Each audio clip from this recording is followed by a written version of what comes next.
ये कहानी एक गांव की है जहां सभी लोग अपना गुजारा करने के लिए खेती करते थे और खाना खाने के लिए गांव के सरपंच के ढाबे पर जाते थे। ढाबा सरपंच का था और उसकी दुकान पर एक नौकर भी काम करता था। सरपंच जी, आप अपनी दुकान पर मटन करी इतनी महंगी क्यों देते हो? हम चाहे तो उसे सस्ता भी तो दे सकते हैं। हाँ, हम सस्ता दे सकते हैं, पर तुम्हें सस्ता क्यों दें? तुम्हें तो पता है गांव में कोई और दुकान है ही नहीं और मैं सरपंच हूँ। अगर कोई दुकान लगाने की कोशिश करेगा तो उसकी दुकान ही बंद करवा दूंगा, फिर गांव वालों को यहीं खाना आना पड़ेगा। हाँ, अब मैं समझा। अगर कोई कहीं और खाने जाएगा तो आने जाने का खर्च ही ज्यादा पड़ जाएगा, इसीलिए सब थोड़े पैसे बचाने के लिए यहीं आएंगे। हाँ, अब तो दुकान का सही से ध्यान रखना। अभी मैं घर जाता हूँ। और हाँ, मैंने सुना है कि तू बहुत घमंडी है। अगर तेरी वजह से मेरी दुकान के ग्राहक कम आए तो तेरी खैर नहीं। आप चिंता मत करो सरपंच जी, मैं सबसे प्यार से बात करूंगा। अब तो सरपंच यहाँ से जा चुका है। अब मैं अपने मुनाफे के लिए मटन करी महंगी बेचूंगा। तभी वहां गांव का एक आदमी मटन करी खाने आता है और सरपंच के नौकर से कहता है, सुनो भाई, एक प्लेट मटन करी लगा दो और जरा बताना एक प्लेट कितने की है? एक प्लेट 250 रुपए की है, साथ में 3 रोटियां हैं और मटन की बड़ी बड़ी बोटियां एक ही प्लेट में मिलेंगी। तुम्हारा पेट भर जाएगा। क्या बात कर रहे हो, इतना महंगा? क्या मटन में सोने की परत मिलाकर बेच रहे हो क्या? इतने पैसों में तो मैं 2 दिन तक आराम से खाना खा सकता हूँ। अगर तुझे 2 दिन तक खाना मिल सकता है तो यहाँ मेरा दिमाग खाने क्यों आया है? चल भाग यहाँ से। खाना है तो खा, वरना यहाँ से जा। धंधे का समय है, धंधा करने दे। ठीक है, अब भूख तो लगी ही है, लगा दो एक प्लेट। क्या कर सकते हैं, अब गांव में और कोई ढाबा भी तो नहीं है। तभी वो मजबूरी में महंगी मटन करी लेकर खाने बैठ जाता है। वहीं गांव की दूसरी तरफ किशोर अपने माता पिता के साथ रहता था। सुनो माँ, मुझे 200 रुपए दे दो। आज मैं अपने दोस्त के साथ बाहर मटन करी खाने जा रहा हूँ। अच्छा, तुम दोनों सिर्फ 200 रुपए में खा लोगे या और भी लगेंगे? मैं एक काम करती हूँ, 400 रुपए दे देती हूँ। अगर कुछ और पसंद आए तो वो भी खा लेना। 400 क्यों? मैं तो कहता हूँ पूरा घर ही इसे दे देता है। मेहनत क्यों करना? इससे हम हर चीज इसे बिना मेहनत के बैठे बिठाए दे देते हैं। सच में पिताजी, आप तो बहुत ही अच्छे हैं। मैं तो सोचता था कि आपका दिल पत्थर का है, लेकिन आप तो मेरे बारे में इतना सोचते हैं। मैं तो धन्य हो गया। एक थप्पड़ पड़ेगा ना तो सारी बड़ी बड़ी बातें बाहर निकल जाएंगी।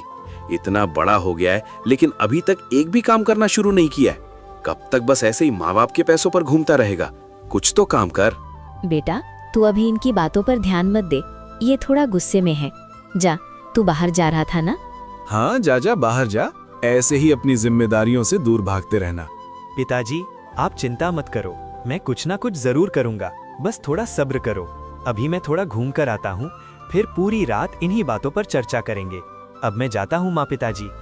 इतना कहकर किशोर भी अपने घर से निकल जाता है और अपने दोस्त के साथ ठंडी हवा में एक पेड़ के नीचे आकर बैठ जाता है। क्या हुआ भाई, आज तो आने में बड़ी देर कर दी। मेरे पेट में तो चूहे कूद कूद कर कह रहे हैं जल्दी से मटन करी खाने चलो। हाँ यार, क्या बताऊं, पैसे मांगने मम्मी के पास गया था, देखा तो वहाँ पापा भी बैठे थे। फिर तो तुम जानते ही हो पापा को, 200 रुपए के साथ साथ 400 बातें भी सुना दी। हाँ, मेरे घर पर भी यही होता है। सब यही कहते रहते हैं, कुछ काम कर कुछ काम कर। पर करूं भी तो क्या करूं? खेती का काम होता नहीं और कोई और काम भी नहीं है। हाँ भाई, हम दोनों ही एक दूसरे को समझ सकते हैं, हमारे घर वाले नहीं। चलो अब चलकर मटन करी खाते हैं और मन ताज़ा करते हैं। तभी दोनों दोस्त बिहारी के यहाँ जाने लगते हैं और वहाँ पहुँच जाते हैं। देखो, मैं 400 लाया हूँ और तुम 200 लाए हो।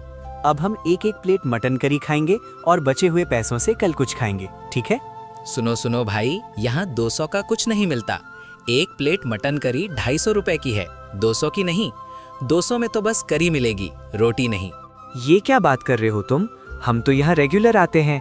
कल तक तो 200 रुपए की मटन करी थी, ये अचानक से 250 कैसे हो गई?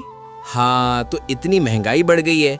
एक तो तुम गरीबों को 250 में मटन करी और रोटी मिल रही है, उसके बाद भी तुम्हें चाहिए कि 250 नहीं 200 का मिले। खाना है तो खाओ, वरना चलते बनो। बाकी कस्टमर को मत भड़काओ। 250 की मटन करी भी हम ले लेते, लेकिन जिस तरह से अभी तुमने बात की है ना, अब तो हम यहाँ आज के बाद नहीं आएंगे। हाँ भाई, सही कह रहे हो। चलो यहाँ से चलते हैं। बात करने की तमीज तो है नहीं, चले हैं मटन करी बेचने। चलो दोस्त, यहाँ से चलते हैं, कुछ और खाने के लिए देखते हैं।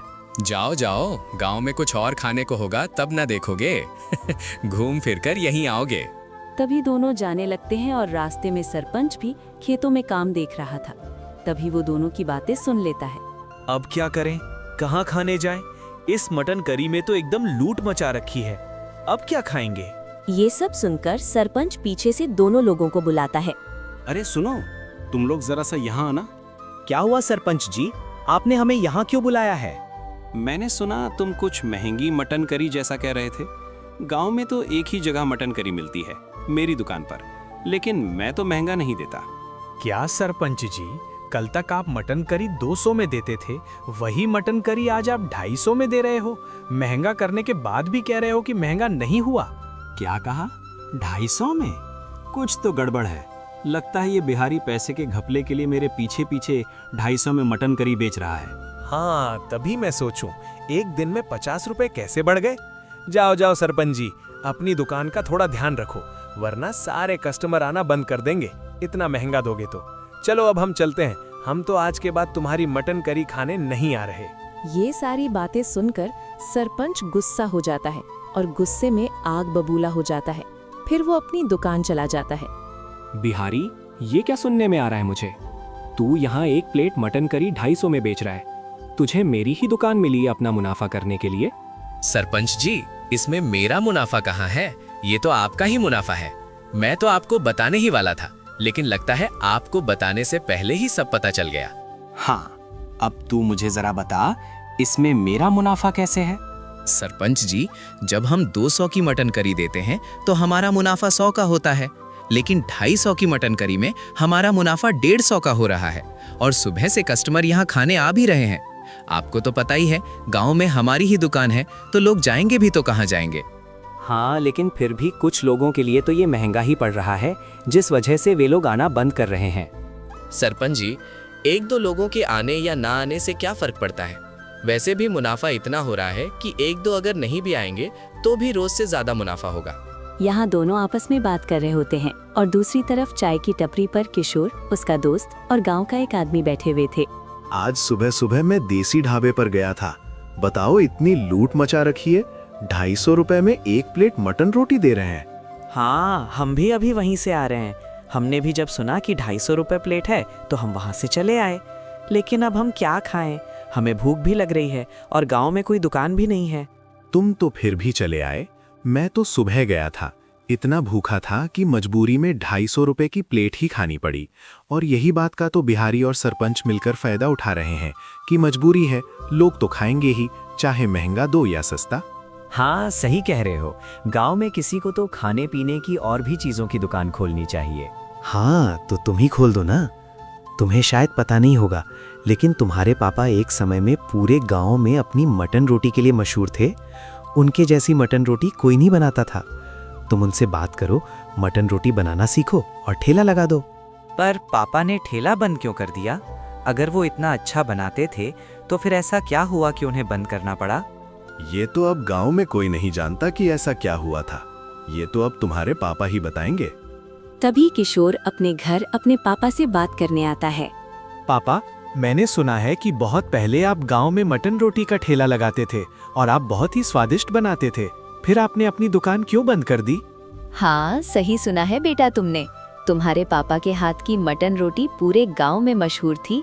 लोग खाते खाते उंगलियां भी चाट लेते थे।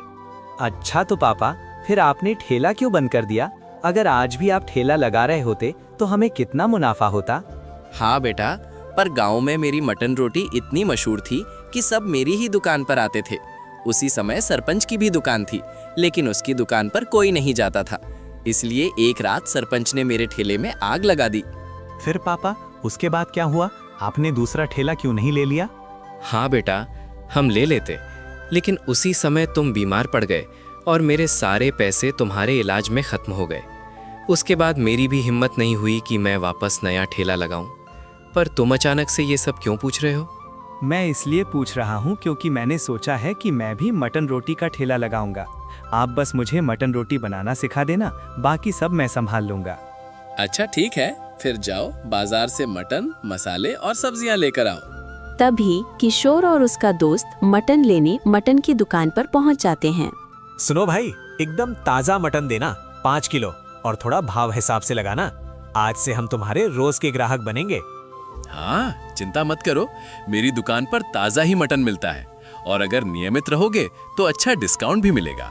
वैसे तुमसे एक बात पूछनी थी, क्या सरपंच भी तुम्हारे यहाँ से ही मटन लेकर जाते हैं और तुम उन्हें किस भाव से देते हो? हाँ, गांव के सरपंच भी यहीं से मटन लेकर जाते हैं। उन्हें तो और सस्ता पड़ता है। अगर वे 150 प्लेट भी बेचेंगे तो भी उन्हें 100 रुपए का फायदा होगा।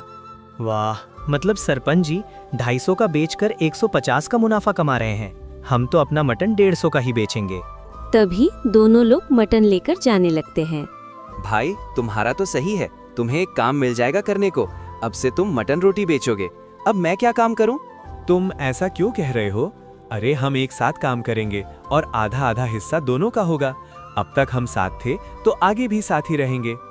अच्छा ठीक है, मैं भी अपने घर बता दूंगा कि मुझे भी काम मिल गया है, तो अब घर में कोई मुझे ताना नहीं मारेगा। हाँ, चलो अब घर चलते हैं। पापा इंतजार कर रहे होंगे, वहीं वो हमें मटन बनाना सिखाएंगे। अरे तुम दोनों ने आने में बहुत देर कर दी। अब सुनो, मटन तो कोई भी बना लेता है, लेकिन मेरे मटन में स्वाद एक जादुई तरीके से आता है। अच्छा पापा, कैसा जादुई तरीका? क्या कोई जादुई केमिकल है या कोई खास मसाला है? हाँ, वो एक जादुई मसाला है जिसे हमारे पूर्वज इस्तेमाल करते थे। आज मैं तुम्हें वही मसाला डालकर मटन करी बनाकर खिलाऊंगा। अब तुम दोनों कमरे में आराम करो और मेरी मटन करी का इंतजार करो। तभी किशोर के पापा मटन करी बनाना शुरू कर देते हैं और मटन करी बनने के बाद सभी लोग एक साथ मटन करी खाना शुरू कर देते हैं। वाह पापा, आपने तो कमाल ही कर दिया। इतना स्वादिष्ट मटन करी तो बिहारी के यहाँ भी नहीं मिलता। ये तो सच में बहुत ही स्वादिष्ट है। हाँ, स्वादिष्ट तो होगा ही, मैंने बनाया है और साथ ही इसमें मैंने अपने पूर्वजों का मसाला भी मिलाया है। ऐसा मसाला अब बनना तो नामुमकिन है। अंकल, सच में ये मटन करी तो बहुत ही अच्छी है। क्या हम भी उस मसाले से ऐसी मटन करी बना सकते हैं? हाँ बिल्कुल बेटा, बस मटन करी बनाना सीख जाओ, उसके बाद ये मसाला डाल दो और बस तुम्हारा काम हो गया। फिर खुद पैसे कमाओ। पापा, अब तो मैं कल ही अपना ठेला लगा दूंगा और मटन करी बेचूंगा। अगले दिन सुबह होते ही किशोर और उसका दोस्त मटन रोटी का ठेला लेकर खड़े हो जाते हैं और तभी गांव का एक आदमी वहां पहुंचता है। वाह किशोर भाई, कल बात हुई और आज ठेला भी लगा दिया। लगता है तुम्हारा पहला कस्टमर मैं ही हूँ। हाँ भाई, अभी अभी तो दुकान लगाई है और सबसे पहले तुम ही आ गए। मटन भी मेरे पापा ने सिखाया है, बिल्कुल वैसा ही बनाकर लाया हूँ। अच्छा, फिर तो आज खाने में मजा ही आ जाएगा। और तुम मटन कितने का दे रहे हो? तुम भी बिहारी और सरपंच की तरह महंगा दे रहे हो या सस्ता? अरे मैं तो 150 रुपए की प्लेट दे रहा हूँ और खाने को इतना मिलेगा कि पेट तो भर ही जाएगा। वाह, ये तो बहुत ही सस्ता है किशोर भाई। लाओ फिर एक प्लेट लगा दो। देखना, अब तो पूरा गांव तुम्हारे यहाँ ही मटन रोटी खाने आएगा। तभी किशोर उसे मटन रोटी दे देता है और वो मटन रोटी खाने लगता है। देखते ही देखते गांव के और भी लोग वहां मटन रोटी खाने आ जाते हैं। दूसरी तरफ सरपंच के यहाँ कोई भी मटन रोटी खाने नहीं आ रहा था। उसकी दुकान पूरी तरह से खाली थी। देख बिहारी, तेरी वजह से ये सब हुआ है। तूने मटन का दाम बढ़ाया, इसलिए लोग यहाँ मटन खाने नहीं आ रहे हैं, वरना यहाँ कोई ना कोई हमेशा होता था। जब से तूने मटन का दाम बढ़ाया है, लोगों ने आना बंद कर दिया है। अरे सरपंच जी, ये सब मेरे दाम बढ़ाने की वजह से नहीं हुआ है। लगता है आपको मालूम नहीं है कि गांव में किशोर ने अपना ठेला खोला है, जहां वो मटन रोटी बेच रहा है, वो भी 150 रुपए की। इसलिए लोग वहां खा रहे हैं। क्या कहा? किशोर ने ठेला खोला है, वो भी मटन रोटी का? उसकी इतनी हिम्मत! लगता है वो भूल गया कि मैंने उसके बाप के साथ क्या किया था। सरपंच जी, ऐसा क्या किया था आपने उसके पापा के साथ? बहुत समय पहले की बात है, जब उसका बाप यहाँ मटन रोटी बेचता था, तो उसकी वजह से मेरी दुकान नहीं चलती थी। इसीलिए मैंने एक बार रात को जाकर उसके ठेले में आग लगा दी। उसके बाद से उसने कभी ठेला नहीं लगाया। तो आप एक काम करो, आज रात ऐसे ही किशोर के ठेले में आग लगा दो, फिर हमारा धंधा कल से वापस अच्छा चलने लगेगा। हाँ, ठीक कह रहा है तू। आज रात को तो किशोर गया, साथ ही उसका ठेला भी जाएगा। रात होते ही सरपंच किशोर के ठेले के पास आता है और उसके ठेले में आग लगा देता है। वो ये सोचकर खुशी से नाचने लगता है कि अब तो उसका ढाबा फिर से पहले की तरह चलने लगेगा। और फिर अगले दिन सुबह होते ही किशोर और उसका दोस्त वहाँ पहुँचते हैं। वे देखते हैं कि उनका ठेला तो किसी ने रात में आकर जला दिया है। वे समझ जाते हैं कि ये काम सरपंच का ही है। तभी वहाँ गांव के लोग भी आ जाते हैं। ये क्या हो गया? हम तो यहाँ मटन रोटी खाने आए थे, पर यहाँ तो तुम्हारा ठेला जला हुआ पड़ा है। ये किसने किया किशोर? अब क्या हमें वापस सरपंच के ढाबे पर ही मटन रोटी खाने जाना पड़ेगा? नहीं, आप गांव वाले चिंता मत करो। ये जिसने भी किया है मुझे पता है कि वो कौन है। उसे लगा कि ठेला जला देगा तो मैं मटन रोटी बेचना बंद कर दूंगा, लेकिन नहीं, जो गलती मेरे पापा ने की थी वो गलती मैं नहीं करूंगा। मैं पैसे जमा करूंगा और एक नया ठेला लेकर आऊंगा और मटन रोटी बेचूंगा। किशोर, तुम्हें पैसे जमा करने की जरूरत नहीं है। मेरे पास एक ठेला है, तुम चाहो तो वो ले लो। लेकिन मुझे डर है कि कहीं रात को मेरा ठेला भी जला ना दिया जाए। नहीं, अब ठेला कोई नहीं जला पाएगा। आज रात को हम उसे रंगे हाथों पकड़ेंगे, जो भी ये काम करता है। ठीक है, हम गांव वाले तैयार रहेंगे। आज रात को हम उसे रंगे हाथों पकड़ेंगे। कौन है जो लोगों का धंधा खराब कर रहा है? आज तो हमारा धंधा बहुत अच्छा होगा। कल रात मैंने किशोर का ठेला जला दिया। सरपंच जी, आप इसी गांव के सरपंच हैं कि दूसरे गांव का? आपको तो कुछ भी पता नहीं होता कि गांव में क्या हो रहा है। क्यों, ऐसा क्या हो गया और तुम ऐसा क्यों कह रहे हो? मैं इसलिए कह रहा हूँ क्योंकि किशोर वापस से मटन रोटी बेच रहा है। ये तुम क्या कह रहे हो? खुद मैंने उसका ठेला जला दिया था, फिर वो मटन रोटी कैसे बेच सकता है? सरपंच जी, आपको तो सच में कुछ भी पता नहीं है। गांव वालों ने उसकी मदद की है और वो एक नए ठेले पर मटन रोटी बेच रहा है। हाँ हाँ, कोई बात नहीं। आज रात में उसका वो ठेला भी जला दूंगा। देखता हूँ वो कितने ठेले लाएगा। मैं उसके उतने ही ठेले जला दूंगा। उसके बाद उसकी हिम्मत टूट जाएगी और वो खुद ही बैठ जाएगा। सरपंच और बिहारी इस बारे में बातचीत करते रहते हैं कि किशोर का धंधा कैसे बंद किया जाए। और रात होते ही सरपंच फिर से किशोर के दूसरे ठेले को आग लगाने पहुंच जाता है। आ गए सरपंच जी मेरे ठेले में आग लगाने। मुझे पता था कि आज आप आएंगे। आपको हजम नहीं होता ना कि कोई आपका धंधा खा जाए? ये क्या, तुम गांव वालों के साथ यहाँ इतनी रात को क्या कर रहे हो? हम तो बस आपको रंगे हाथों पकड़ने आए थे। गांव वालों ने भी देख लिया है कि आप कैसे रात को लोगों के ठेले जलाते हैं जो आपका धंधा खराब करते हैं। अब आपको सरपंच की पद से भी हटा दिया जाएगा। बेटा, मुझे माफ कर दो। मुझसे बहुत बड़ी गलती हो गई। मुझे सरपंच के पद से मत हटाओ।